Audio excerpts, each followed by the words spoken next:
The massive hall stretched out like a metal canyon, filled with the voices of hundreds of alien species.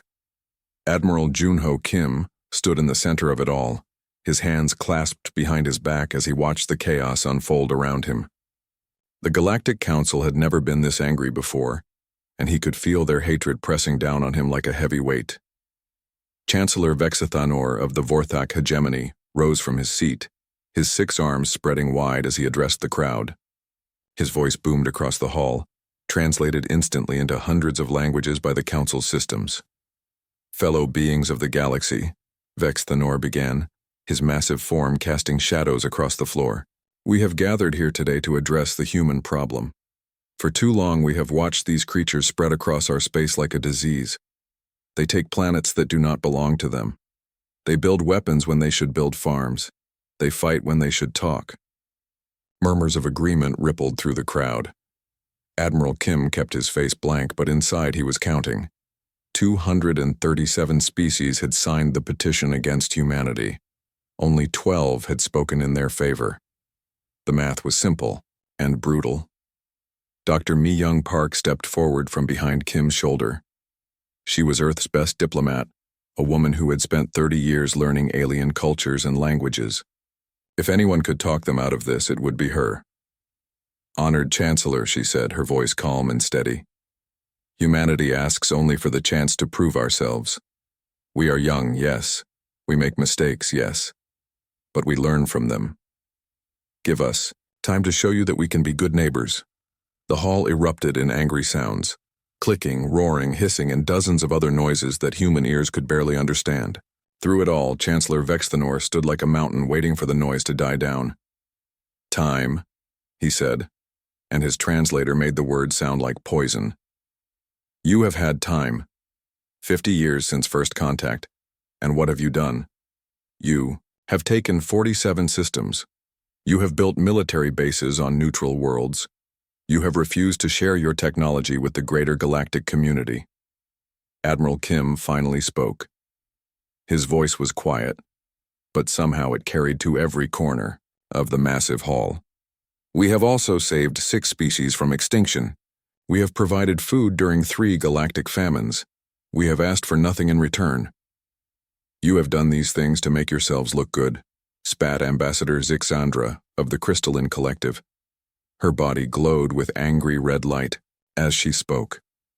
"Every good deed has been calculated to improve your image. You are not generous. You are scheming." Dr. Park tried again. "Please let us discuss this calmly. There must be a way to find common ground. Humanity does not want war. We never have. But you are always ready for it," said General Court of the Saurian Empire. His massive reptilian head turned toward Kim. "Your ships carry weapons that could destroy planets. Your soldiers train constantly for battle. Your entire culture is built around conflict." Kim felt a flash of anger but pushed it down. These aliens had no idea what humanity had really been through. They lived in a galaxy where wars were rare, where most conflicts were solved with words or economic pressure. They had never faced extinction. They had never been pushed to the edge and forced to fight or die. "We prepare for war so that we might have peace," Kim said simply. The hall exploded again, louder this time. Through the noise, Kim could hear individual voices calling humans warmongers, savages, and worse things that his translator couldn't properly convert. Chancellor Vexithanor raised all 6 of his arms, and slowly the noise died away. When he spoke again, his voice was final and absolute. "The Galactic Council has voted," he announced. "By a margin of 237 to 12 with 15 abstentions, we hereby demand that humanity withdraw from all systems beyond your original solar system within 72 standard hours." The words hit Kim like physical blows. 72 hours to abandon 47 star systems. 72 hours to evacuate 3 billion human colonists. It was impossible. "And if we refuse?" Dr. Park asked, though she already knew the answer. "Then the combined fleets of the Galactic Alliance will ensure that humanity never troubles the galaxy again," Vexithanor said. "We have assembled over 50,000 warships from across known space. Your entire fleet numbers less than 5,000 vessels. The mathematics are simple. Kim closed his eyes for just a moment. In that brief darkness, he could almost hear the voice of his old mentor, Admiral Chang-Ho Lee, who had died defending Earth's first colony. Sometimes, Junho, the old man had said, the enemy makes the mistake of thinking they know everything. About you. When that happens, you have already won. Opening his eyes, Kim looked directly at Chancellor Vex Thanor. We will need time to consider your terms. You have 15 minutes to respond, the Chancellor replied. The vote is final. Your choice is simple, withdrawal or destruction. As the session was suspended, Kim felt his neural implant buzz with an incoming message. The encryption was military grade, coded with patterns that only a handful of people in the galaxy would recognize. The message was from General Tai Jin. Lee, back on Earth. Operation Temporal Aegis is authorized. Initiate Protocol 7.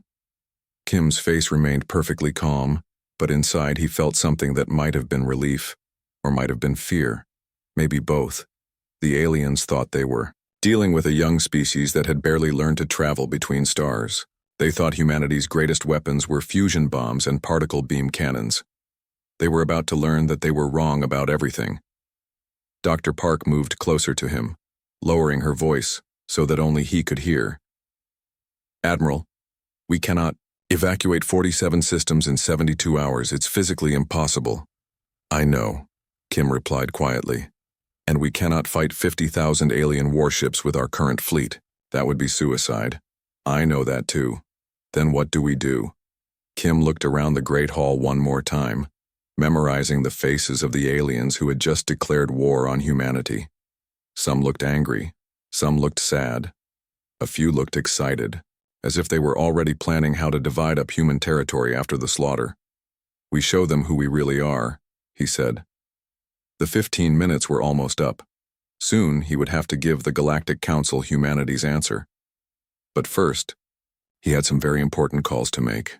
15 years earlier, Dr. Sora Choi pressed her face against the viewing port of the submersible and stared into the deepest darkness on Earth. The Mariana Trench stretched out below her, a wound in the ocean floor that seemed to go down forever. Her instruments said they were at 36,000 feet below sea level, but it felt like they were diving into the heart of the planet itself. Are you seeing this, Captain? She called over her shoulder to Captain Wu Jin Han, who was piloting their deep-sea exploration vessel through the crushing darkness. My sensors are going crazy, Han replied, his hands dancing over the control panels. There's something big down there, Doc. Really big. And it's giving off energy readings that don't match anything in our databases. The Sejong was humanity's most advanced deep-sea research vessel, built to explore the ocean's deepest places and search for clues about Earth's ancient past. Dr. Choi had been studying strange mineral formations in the deep trenches for 5 years, but she had never seen anything like the readings they were getting now. Take us down another 1,000 feet, she said. I want to see what's casting that shadow. As they descended, their floodlights began to pick out shapes in the darkness. At first, it looked like just another rocky formation on the ocean floor. But as they got closer, Dr. Choi realized that the angles were too perfect, the lines too straight. This wasn't a natural rock formation. Captain, are you recording all of this? She asked. Every second, Han confirmed. Though I'm not sure anyone back home is going to believe what we're seeing. The structure was massive, easily the size of a city block. It was buried under millions of tons of sediment and coral growth, but Dr. Choi could still make out the basic shape. It looked like some kind of industrial facility, with what appeared to be docking bays and construction platforms. It looks like a shipyard, she whispered. A shipyard buried under the ocean for millions of years? Han asked. Who could have built something like this? Dr. Choi didn't answer immediately. She was too busy staring at one particular section of the structure, where the sediment had been worn away by deep ocean currents. Underneath, she could see metal that gleamed like it had been polished yesterday. Captain, I need you to contact the surface, she said. Tell them to get Dr. Nam Soo-jung down here as fast as possible. The temporal physicist? Why do we need a time specialist for an archaeological dig? Because I think this thing isn't as old as it looks. 3 days later, Dr. Jung arrived at the site with a team of quantum researchers and some of the most advanced scanning equipment on Earth. The first thing he did was run a temporal analysis of the structure, using instruments that could detect the faintest traces of time distortion. The results made no sense.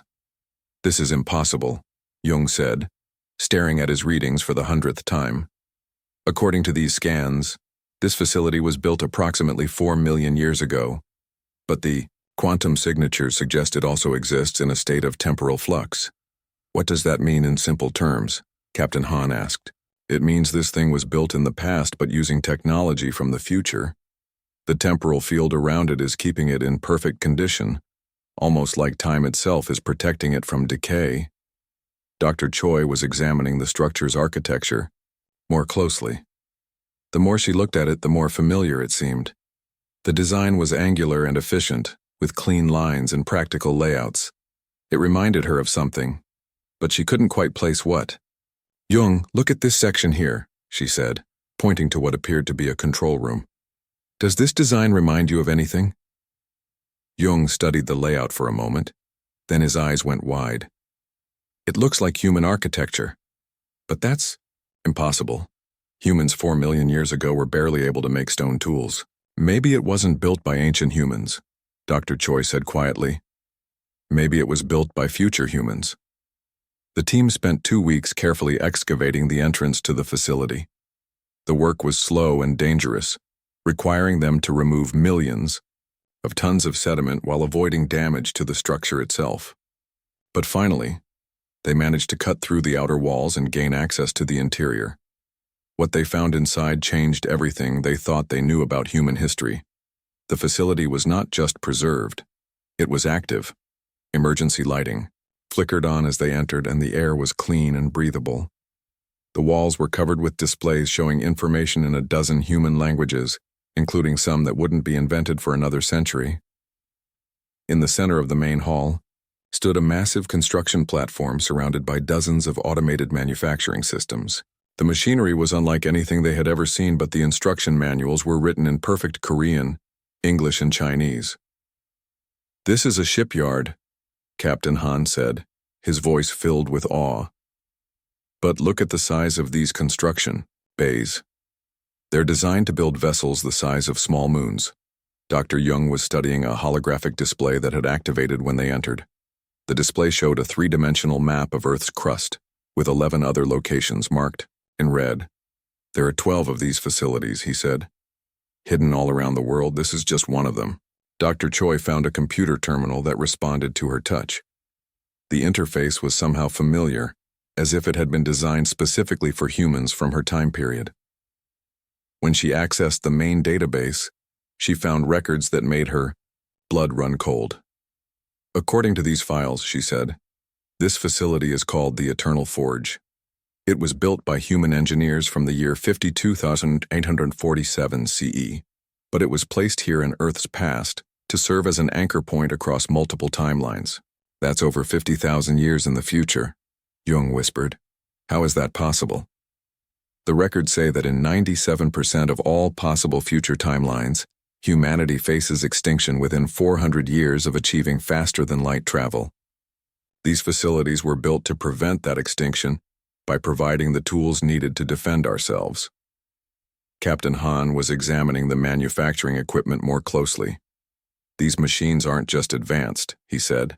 "They're using materials that exist in parallel dimensions. They're literally pulling resources from alternate versions of reality." Dr. Choi continued reading the database files. "It says here that the facilities will remain dormant until a specific trigger event occurs. When that happens, they'll begin construction of 12 massive Dreadnought-class vessels using technologies that won't be invented for thousands of years." "What kind of trigger event?" Jung asked. Dr. Choi found the answer in a file marked Galactic Council Crisis Timeline Prime. She read the contents twice before speaking, hardly believing what she was seeing.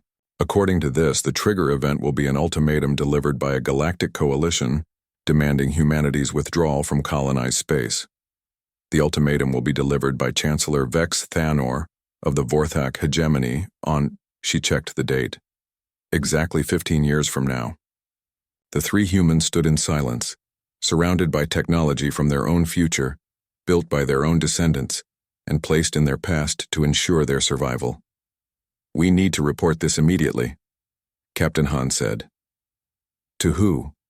Dr. Choi asked. "Who would believe us? And even if they did, what would they do with this information?" Jung was studying the facility's activation protocols. According to these files, the existence of these facilities must remain secret until the moment they're needed. If knowledge of them spreads too early, it could disrupt the timeline and prevent them from working properly. "So we just sit on the greatest discovery in human history?" Han asked.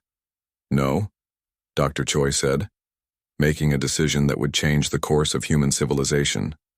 We prepare. We study these facilities in secret. We learn how they work. And when the time comes, we make sure humanity is ready to use them." She turned to look at her companions, both of whom had gone pale as they realized the implications of what they had discovered. 15 years, she said. "We have 15 years to get ready for a war that our future selves have already won." Deep beneath the bustling streets of Seoul, in a bunker that officially didn't exist, Director Hye-jin Ko stood before a wall-sized display showing thousands of branching timeline diagrams. Each line represented a possible future for humanity, and almost all of them ended in the same way: extinction. "Ladies and gentlemen," she said to the small group of military officers and scientists gathered in the briefing room, "what I'm about to tell you will fundamentally change how you understand reality itself." General Tae-jin Lee, fresh from his communication with Admiral Kim at the Galactic Council, leaned forward in his chair. "Director Ko, we have less than 72 hours before the alien coalition arrives. I hope this briefing is worth the time." "It is, General. Because what I'm about to show you is the real reason why humanity will survive the next 72 hours. Ko pressed a control, and the timeline display zoomed in on a specific cluster of possibilities. These are the results of 15 years of secret temporal research conducted by teams working in the deepest classified levels of our government. Commander Dongwoo Shin of Temporal Fleet Command stood up from his seat. Most of the people in the room had never heard of Temporal Fleet Command, because until this moment, it had been more secret than anything else in human space. In 2387, Shin began, human scientists achieved stable time travel using quantum entanglement principles that won't be published in mainstream journals for another 50 years. The first thing we did was look into our own future to see how humanity develops over the coming centuries. What we found terrified us, Ko continued. In timeline after timeline, we discovered that humanity faces the same crisis, a galactic coalition that views us as a threat to peaceful civilization. In 97% of all possible futures, this coalition succeeds in destroying our species. Dr. Young-mi Bae, the lead temporal engineer, activated a holographic projector in the center of the room. The device showed a three-dimensional map of space-time, with thousands of possible timelines stretching out like branches of an enormous tree. "The mathematics are clear," she said. "There is something about human nature that makes us fundamentally incompatible with galactic civilization as it exists. We are too aggressive, too innovative, too willing to fight for our survival. Most alien species see us as dangerous animals that need to be put down." "But we found something else," Ko added. "In the 3% of timelines where humanity survives, we don't just survive, we thrive. We become the dominant species in the galaxy, not through conquest, but through protection. We become guardians of civilization itself." General Lee was studying the timeline displays with the eye of a military strategist. "How is this possible? What makes the difference between extinction and dominance?" "Preparation," Commander Shin answered. "In every successful timeline, humanity receives help from their own future selves. Advanced technology, strategic information, and most importantly, weapons capable of protecting us during the crucial transition period." Dr. Bae brought up a new display, showing technical specifications that made everyone in the room go quiet. The eternal forges that Dr. Choi's team discovered are just the beginning. Over the past 15 years, we have been in constant communication with human descendants from multiple successful timelines. receiving guidance and technology transfers. "You're saying we've been getting help from the future?" asked Colonel Min-Ho Park, the room's senior military intelligence officer. "Not just help," Ko replied. "We've been getting instructions. Detailed plans for ensuring our survival that were developed by humans with access to 50,000 years of historical perspective. They know exactly what needs to happen and exactly when it needs to happen." Commander Shin walked over to a secure terminal and entered his authorization codes. "What I'm about to show you is classified beyond top secret. The penalty for unauthorized disclosure is immediate temporal extraction." "What does that mean?" General Lee asked. "It means you get erased from the timeline," Dr. Bay said matter-of-factly. "Please keep that in mind during this briefing." The display changed to show construction diagrams for vessels that looked more like geometric sculptures than traditional spaceships. They were massive, stretching for hundreds of kilometers in every direction, and covered with technology that seemed to exist in more dimensions than normal space allowed. "These are the temporal dreadnoughts," Shin announced. 12 ships built using technology that won't be invented for thousands of years, constructed in facilities that exist partially outside normal time. They have been under construction for the past 15 years, and they will be completed exactly 17 minutes before the alien coalition fleet arrives in our solar system. "How is that possible?" Colonel Park demanded. "Our intelligence reports show no unusual construction activity anywhere in human space." "Because they're not being built in human space," Ko explained. "They're being built in the spaces between dimensions, using materials harvested from parallel universes where different versions of humanity developed different technologies. The ships exist as quantum possibilities until the moment they're needed, at which point they collapse into our reality." Dr. Bay activated another display, this one showing weapon specifications that made no sense to anyone except trained physicists. Each dreadnought is armed with temporal cannon capable of attacking targets across multiple timelines simultaneously. When they fire, they don't just destroy enemy ships, they retroactively prevent those ships from ever having been built. "That sounds like changing history," General Lee said uneasily. "It is changing history," Ko confirmed, "but only in ways that ensure the optimal timeline becomes reality. The timeline where humanity and all alien species coexist peacefully under our protection." Young Lieutenant Sung-Ho Park, who had been quiet throughout the briefing, suddenly raised his hand. "Ma'am, I have a question about the crew assignments for these ships." "What about them, Lieutenant?" "According to the files I've been reading, I'm listed as the tactical officer aboard the Dreadnought Infinite Recursion. But I've never applied for that position, and I've never been trained for it." Ko and Shin exchanged glances. "Lieutenant Park, what's the earliest memory you have of wanting to join the military?" Park thought for a moment. "I was 7 years old and I had a dream about serving aboard a giant ship fighting to protect humanity. The dream was so vivid that I knew it was my destiny." "That wasn't a dream," Dr. Bay said gently. "That was a memory. You're not just Lieutenant Seung-Ho Park from this timeline. You're also Admiral Seung-Ho Park from timeline designation Alpha 7749, where humanity successfully defended itself against the Galactic Coalition using conventional weapons." Park's face went pale. "You're saying I'm from the future?" "You're from a different timeline," Ko corrected. "Your future self volunteered to have his consciousness transferred back and implanted in your past self's body, specifically to serve aboard the temporal fleet. Most of your memories from that other timeline have been suppressed to prevent psychological damage, but they'll return when you're needed." "How many of us are there?" Park asked quietly. "In this room?" "About half," Shin admitted. "General Lee is also General Lee from Timeline Delta 2156. Colonel Park served as Planetary Defense Coordinator in Timeline Gamma 8821. Dr. Bay was actually born in Timeline Epsilon 4472, where she invented the temporal manipulation technology we're using today." The room fell silent as everyone processed this information. They were not just defending their own timeline, but carrying the memories and experiences of countless other versions of humanity, all working together to ensure the best possible future. The alien coalition thinks they're attacking a young, Inexperienced species, Ko said. They have no idea that they're actually facing the combined wisdom and technology of humanity across 50,000 years of development. General Lee stood up, his face grim but determined. What are our orders, Director? Simple, Ko replied. In 71 hours and 43 minutes, the temporal dreadnoughts will arrive in our solar system. Your job is to make sure that every human knows exactly what to do when that happens. And what exactly will happen? Colonel Park asked.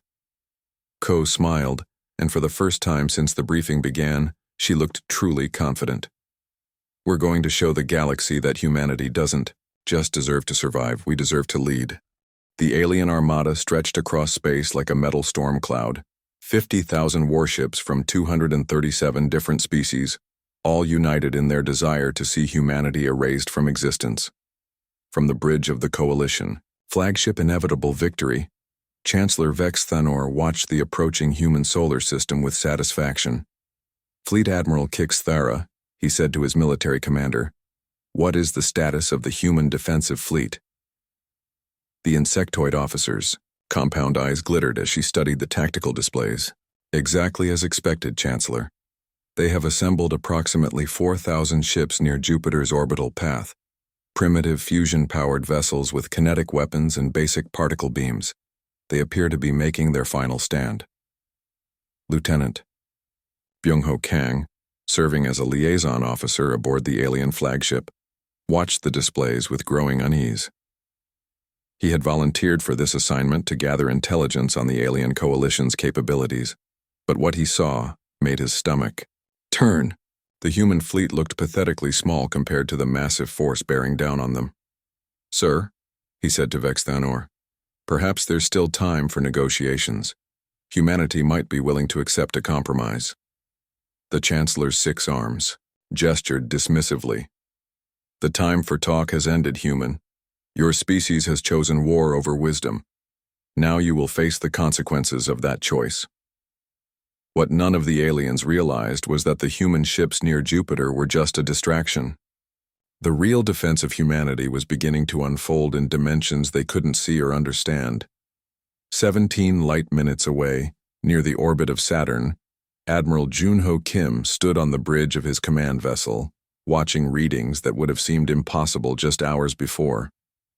12 massive signatures were beginning to appear on his quantum sensors, emerging from what his technical officers called dimensional fold space. Admiral, reported Captain Yoonji Lim over the communication channel. Temporal Sovereign is 90% materialized. All systems are coming online ahead of schedule. Kim had never seen the temporal dreadnoughts before this moment. No human had, except for the engineers who built them and the crews who had been secretly training in temporal simulation chambers. The ships existed in a state of quantum possibility until the exact moment they were needed, and that moment had finally arrived. Through his viewing port, Kim watched as reality itself seemed to bend and twist. The first dreadnought, the causal nightmare, phased into normal space like a mountain-sized ghost becoming solid. Its hull was black as deep space, but covered with geometric patterns that seemed to hurt the human eye to look at directly. My God, whispered Commander Sojin Yang, Kim's science officer. It's beautiful and terrifying at the same time. It's supposed to be, Kim replied. The psychological impact is part of the weapon design. One by one, the 12 temporal dreadnoughts materialized around Saturn's rings. Each ship was unique, built using different technologies from different possible futures, but all sharing the same impossible quality of existing in more dimensions than normal space could contain. Back aboard the alien flagship, alarm klaxons began sounding across the bridge. Lieutenant Kang watched as every sensor display on the ship began showing error messages and impossible readings. Report, Chancellor Vex Thanor demanded. Sir, Fleet Admiral Kixthara said, her voice filled with confusion. We're detecting 12 massive signatures that just appeared in the Saturn system. But our sensors can't get consistent readings on them. Show me, the Chancellor ordered. The main display screen flickered to life, showing long-range scans of the Saturn region. What they saw didn't make sense. The objects appeared to be enormous spaceships, but they seemed to exist in a state of Constant flux, simultaneously solid and transparent, real and unreal. What are those things? Vexithanor asked. Lieutenant Kang stared at the display, and slowly a smile spread across his face. Those, Chancellor, are the reason you should have listened when we offered to talk. Meanwhile, aboard the Dreadnought, Temporal Sovereign, Captain Yoonji Lim was running through her final pre-battle checks. Her ship was over 200 kilometers long, armed with weapons that could manipulate the fundamental forces of reality itself, and crewed by officers who carried the memories of successful battles across multiple timelines. All stations, report. Readiness, she commanded. Temporal cannons are charged and ready, reported Lieutenant Commander Jin-Woo Kim. Quantum shields are at maximum efficiency, added Chief Engineer Ha-Young Lee. Navigation through four-dimensional space is stable, called out Pilot Jamin Park.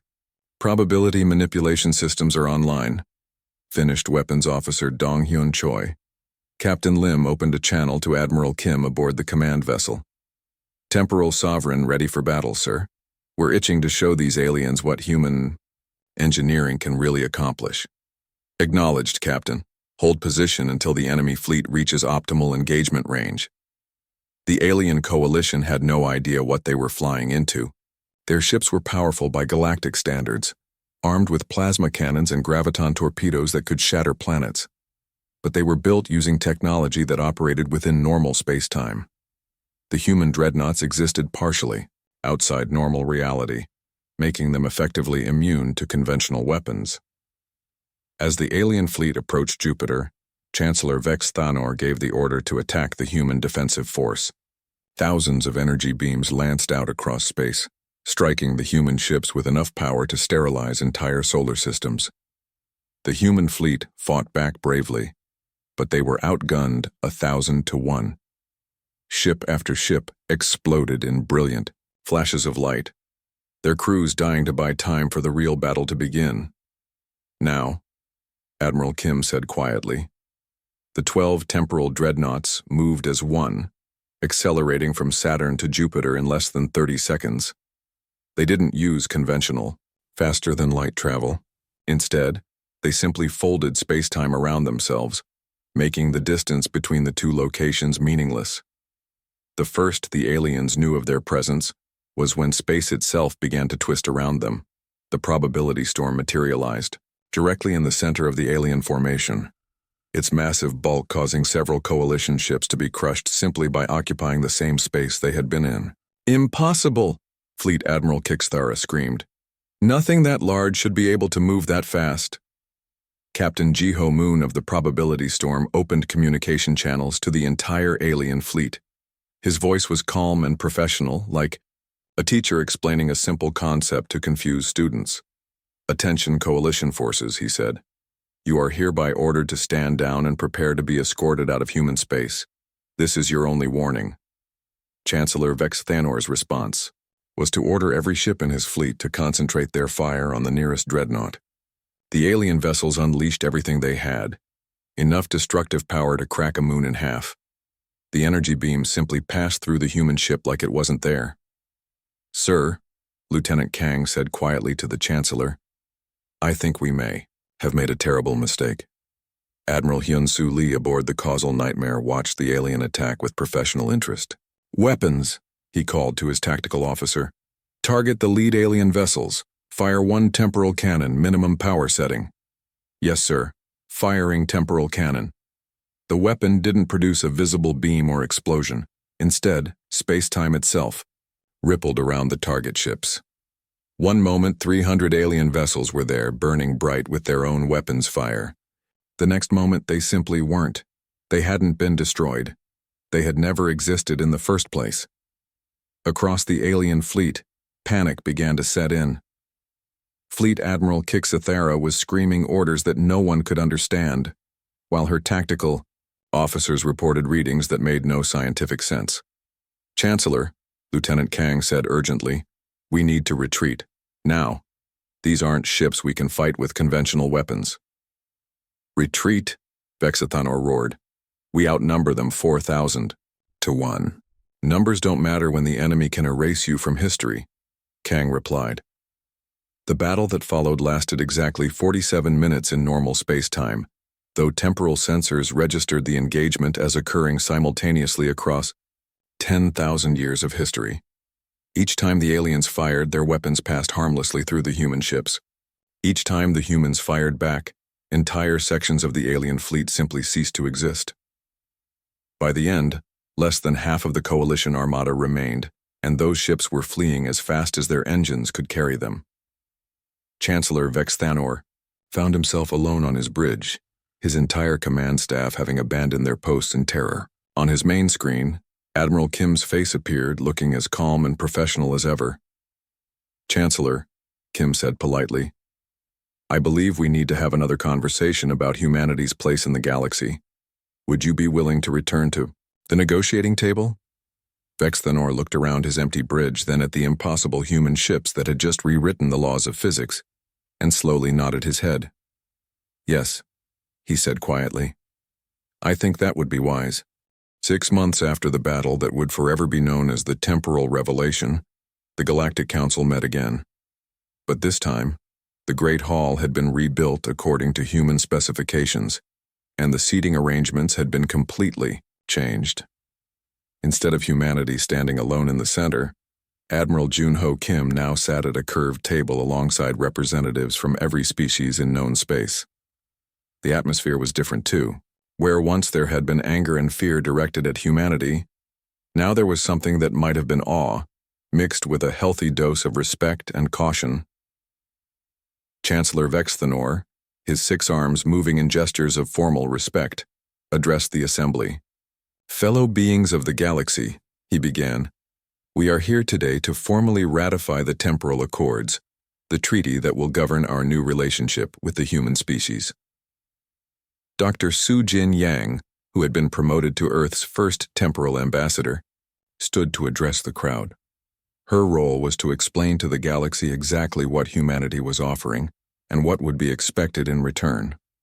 "Honored delegates," she said, 6 months ago, you learned that humanity possesses technology that can manipulate space and time itself. What you may not realize is that we have been using this technology to subtly guide galactic development for much longer than you might think." A murmur ran through the crowd.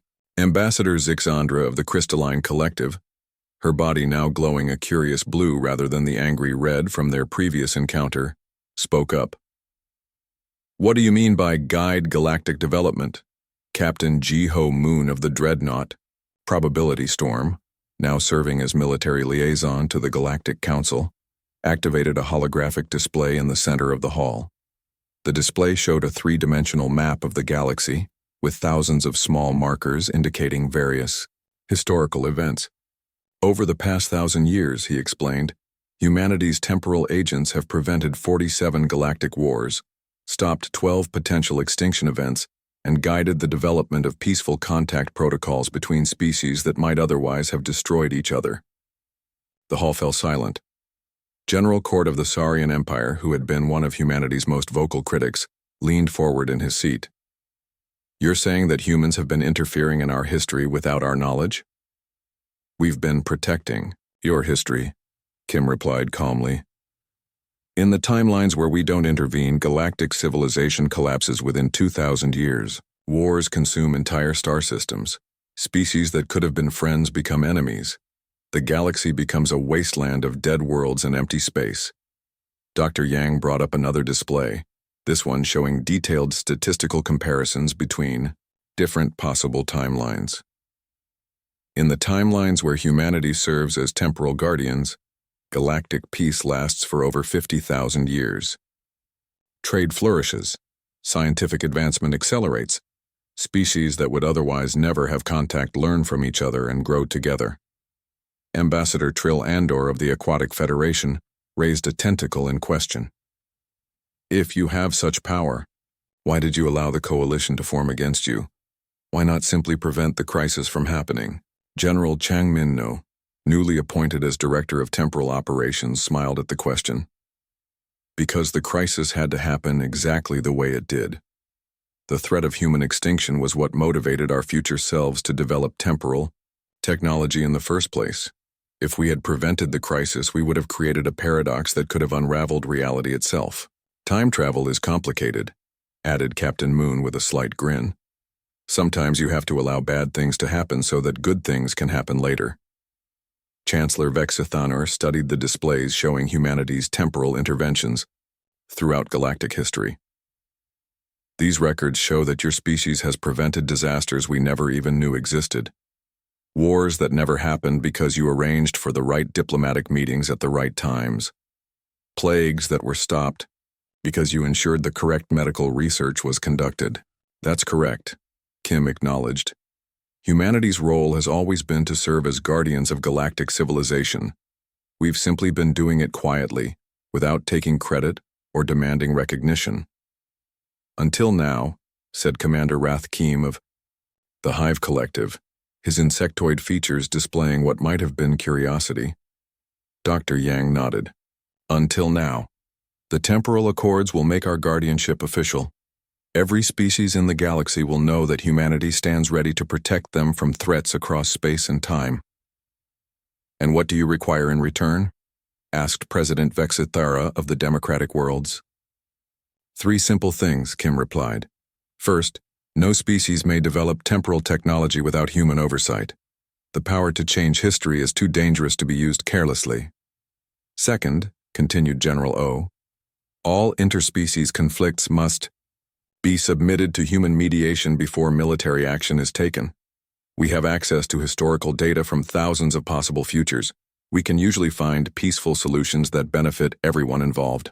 Third, finished Dr. Yang, humanity requires the right to establish temporal monitoring stations throughout the galaxy. These stations will detect threats that exist outside normal space-time and coordinate responses to prevent them. The alien delegates began murmuring among themselves, translating the terms into hundreds of different languages and discussing the implications. Finally, Chancellor Vexithanor spoke for the group. These terms seem reasonable, he said, but they also make humanity the unofficial rulers of the galaxy. How can we be certain that your species will not abuse this power? Captain Moon gestured to the temporal dreadnoughts that were visible through the hall's transparent walls, their massive forms patrolling the space around the council station. Because we already have absolute power, he said simply. We could have conquered the galaxy 6 months ago if that had been our goal. Instead, we're offering you a partnership. What he's saying, Kim added, is that humanity doesn't want to rule the galaxy. We want to protect it. There's a difference. The vote on the temporal accords was unanimous. Every species in the galaxy, from the mighty Vorthak hegemony to the smallest colony worlds, agreed to accept humanity's protection in exchange for peaceful cooperation and temporal oversight. As the ceremony concluded, Admiral Kim found himself standing on the observation deck of the council station, looking out at the 12 temporal dreadnoughts that had changed the course of galactic history. Dr. Yang joined him, along with several other members of humanity's temporal command staff. So what happens now? Asked young Lieutenant Shung-Ho Park, whose memories from his alternate timeline self were slowly returning. Now we do what we've always done, Kim replied. We protect the galaxy, but this time everyone knows we're doing it. Dr. Yang was studying a temporal projection device that showed possible futures stretching out like branches of light. According to the latest calculations, she said, this timeline has a 94% chance of leading to 50,000 years of galactic peace and prosperity. What about the other 6%? Park asked. That's why we have the dreadnoughts, Captain Lim said, joining the group. Some threats require more direct intervention. Will we ever tell them about the really big threats? General O asked, quietly. The ones that come from outside the galaxy entirely? Kim considered the question. Through the station's windows, he could see alien ships from a dozen different species, all flying together in formation, their crews working together for the first time in galactic history. Not yet, he decided. Let them get used to the idea of humans as protectors. When they're ready to know about the extragalactic threats, we'll tell them. And until then, Yang asked, until then, we watch, we wait. And we make sure that this timeline, the one where all of us survive and thrive together, is the one that becomes permanent. As if summoned by their conversation, a communication alert sounded throughout the station.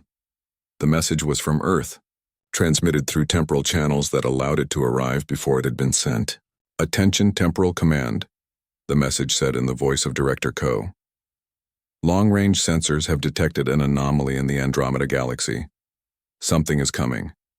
Estimated arrival time, 1,000 years.